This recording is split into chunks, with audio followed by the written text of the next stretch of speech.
नमस्कार. स्वामी समर्थ अनुभूती या चॅनलमध्ये आपलं स्वामीमय असं स्वागत आहे.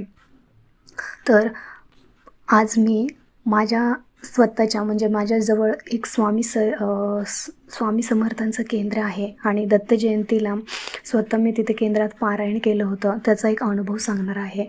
तर माफ करा, मला हा अनुभव सांगायला उशीर झाला. त्याबद्दल मी सर्वांची माफी मागते आणि व्हिडिओला सुरुवात करते. तर मी 2023ला म्हणजे आत्ता आपली 1 महिन्यापूर्वी झालेली दत्त जयंती, या दत्त जयंतीच्या निमित्ताने मी गुरुचरित्र पारायणाला सप्ताह काळात म्हणजे गुरुचरित्राच्या पारायणाला बसली होती.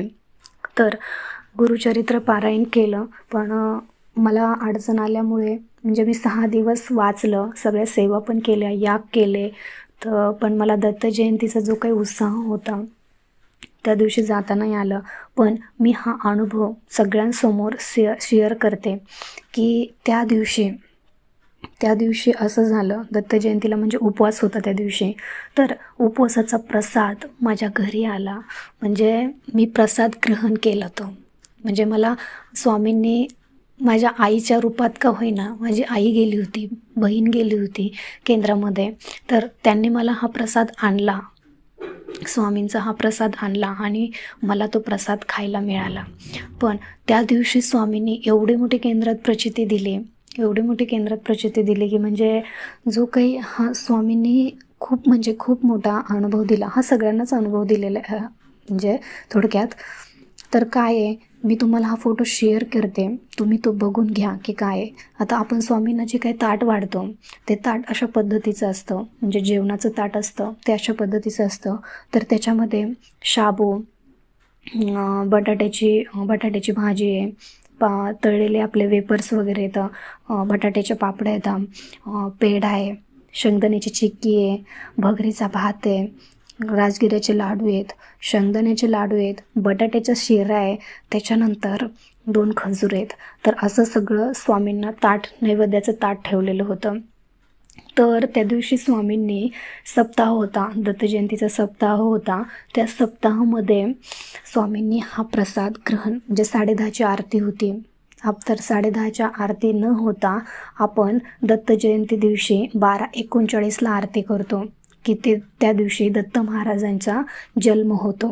जेव्हा जन्म होतो त्या टायमिंगला आपण आरती करतो, असं आपल्याला परमपूज्य गुरुमाऊलींनी सांगितलेलं आहे की ज्या दिवशी सप्ताह होतो म्हणजे दत्त जयंती असते त्या दिवशी सकाळी 10:30ला आरती न होता 12:39ला आरती करायची की त्या टायमिंगला आपला दत्त महाराजांचा जन्म झालेला असतो. मग ती आरती झाल्याच्या नंतर हा प्रसाद स्वामींनी सगळ्यांना प्रसाद वाटला आणि हा स्वामींनी प्रसाद ग्रहण केला. तुम्ही बघू शकता की 2 शेंगदाण्याचे लाडू आहेत, त्यातला अर्धा लाडू हा खाल्लेला दिसतोय. म्हणजे ते स्वामींनी ग्रहण केला आहे. साक्षात स्वामींनी हा प्रसाद ग्रहण केला आहे, नैवेद्य ग्रहण केला आहे. म्हणजे बघा, हम गया नाही, जिंदा आहे. आज त्याची प्रचिती पुन्हा आली की स्वामींनी हे दाखवून दिलं की हम गया नाही, जिंदा है. याची प्रचिती आपल्याला पदोपदी येते. म्हणजे अंगावर शहारे येतात अक्षरशः की स्वामी आहेत. स्वामींचं अस्तित्व आपण नाकारू नाही शकत. आपल्याला स्वामी म्हणजे तिथेच आता केंद्रात तर ऊर्जा एवढी पॉझिटिव्ह असते की स्वामी क्षणाक्षणाला काही ना काहीतरी चमत्कार दाखवत असतात, काही ना काहीतरी अनुभव दाखवत असतात.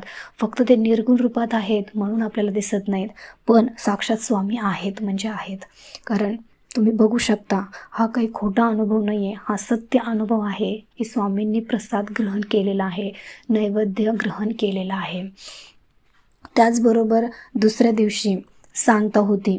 आपण दत्त महाराजांच्या जयंतीनिमित्त सप्ताह ठेवतो, गुरुचरित्राचा सप्ताह ठेवतो. त्याच्या सांगतेचा म्हणजे महाप्रसादाचा आपण कार्यक्रम ठेवतो 8व्या दिवशी. तर सप्ताह झाल्याच्या दुसऱ्या दिवशी सांगता होती. तर सांगतेला हा प्रसाद बनवलेला होता, पुरणपोळ्या, जिलेबी, मोतीचूरचे लाडू. हे म्हणजे हे स्वामींना नैवेद्य दाखवलेला होता. तर 10:30च्या आरती केली त्या दिवशी, सांगतेच्या दिवशी. आणि 10:30च्या आरती झाल्याच्या नंतर पाहिलं तर स्वामींनी ह्या ताटामध्ये मोतीचूरचा लाडू ग्रहण केलेला आहे. बघू शकता तुम्ही, तुम्हाला मी मार्क करून फोटो टाकलेले आहेत. तुम्ही बघा, तुम्हाला दिसून येईल ते की अक्षरशः इथे पण पुन्हा प्रचिती आली, हम गया नाही जिंदा है. म्हणजे स्वामींनी दोन्ही दिवशी खूप खूप मोठ्या उत्साहाने